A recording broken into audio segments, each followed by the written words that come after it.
Ladies and gentlemen, people of all ages, may I present to you the most intelligent person in the Philippines, Mr. Ryoji Hermosura. Thank you for the wonderful introduction, Mr. Whoever you are. The Family Code of the Philippines currently provides two ways for couples to separate: legal separation and annulment. To my fellow guest speakers, and to all watching offline and online, good day. It is a great honor to speak in front of everyone. The speaker standing here in front of the crowd is a member of the House of Representatives. My name is Ryoji Hermosura, and I suppose everyone is familiar with the reason why we are gathered here today. Divorce was actually legal here in the Philippines during the Spanish rule in our country, which was called as the Amensa et Toro. And up to this present day, the divorce law is yet only effective to the Saraya court of our Filipino Muslims. But once the absolute divorce bill passes in the Senate, the concept of divorce will be widely open to all individuals. Many people might ask, what is divorce? Well, divorce is an optional process of terminating a marriage or marital union.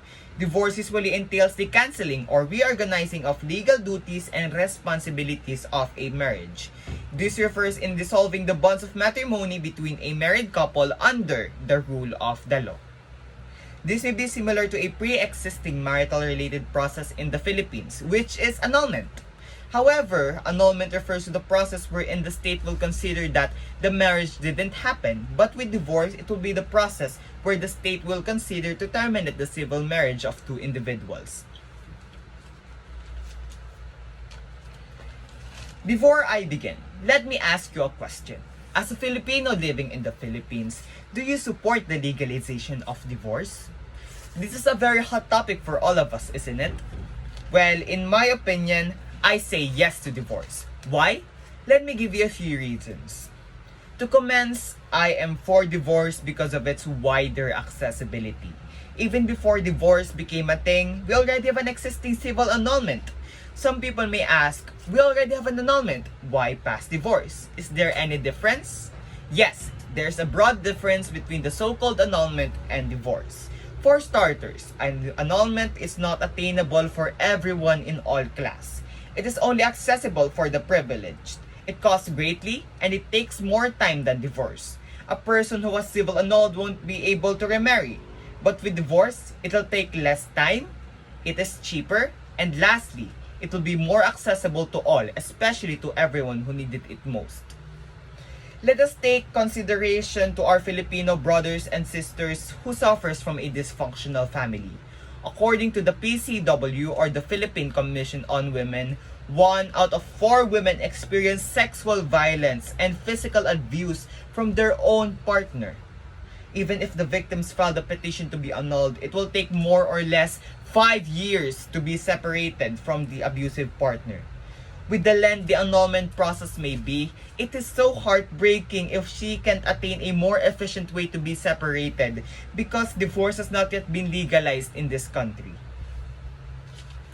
According to statistics, majority of the people who are not in favor of divorce always has to deal with their own beliefs. Some may say that they oppose divorce because the Bible tells them so. But how about this? Brazil, the most Roman Catholic dominated country, has legalized divorce since 1977. Even the country who introduced us to Catholicism, Spain, has legalized divorce since 1981. Whatever the argument is, unless it bases by religion, it won't be accepted due to the Article 2, Section 6 of the Declaration of the Philippines, wherein the Constitution states that the separation of church and state shall be inviolable. Elaborated that the church and the state are entirely separated from each other. With this, I therefore conclude that the Bible therefore has no acceptable basis in legalizing the divorce bill in the Philippine government. Another thing I can conclude that is, it is hypocritical to say that the state or the Philippine government itself considers annulment but highly strongly opposes divorce. In that concept, our allied countries might think on how a failure our government is. Acknowledging the present that it's only the Philippines and Vatican City are the only 2 countries in the world that hasn't legalized divorce yet. Wherein in which the Vatican City is a city-state with only 800 people, which is very far different than the Philippines with about 110 million of population. This may prove how incompetent our country in the field of matrimonial innovation. Others may say that divorce will taint the sanctity of marriage, or the legalization of divorce will create a dark era of matrimony. Well, I do not agree with the said statements. Why? It is because divorce is not as easy as people may think. Please mind that the absolute divorce bill in the Philippines includes very strict grounds, which I will be talking about it shortly. I would also like to clarify something. The legalization of divorce only refers to an additional option of two married couples. I repeat, option. Please keep in mind that just because divorce is legal does not mean that everyone or majority or all married couples will undergo the said process. I do have an advice. If you do not like divorce, therefore you may stay silent and continue. No one is forcing you to divorce your partner. Let the people who want divorce file all they want once the said bill has passed in the Senate.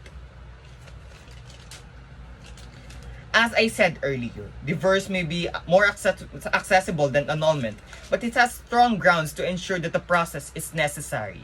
Here are the said grounds. A separation in fact for at least 5 years, the ground of physical violence or abusive conduct has been repeated to a gross extent, and having irreconcilable marital differences, which concludes a marriage is beyond repair. Means that if a couple has a conflict that had reached an extent which may seem to be impossible to be fixed, therefore the couple is eligible to be separated through divorce. Divorce is a process which includes a 6-month cooling off period wherein a couple has time to think of possibilities to fix their flaws to ensure if their decision to be divorced is solid. Through the said grounds, proves wrong the misconcepted people whose ideology that the divorce process is to take advantage to. No. Once again, divorce is not as easy as people may think. According to the SWS survey in the past 2018, 53% of the population agrees and 32% of disagrees. It is very clear to say that majority of the Filipino people is in favor of divorce. Whatever may happen, divorce may be a law or not, one thing is for sure, the government has the hands of our future. That will be all, and thank you very much.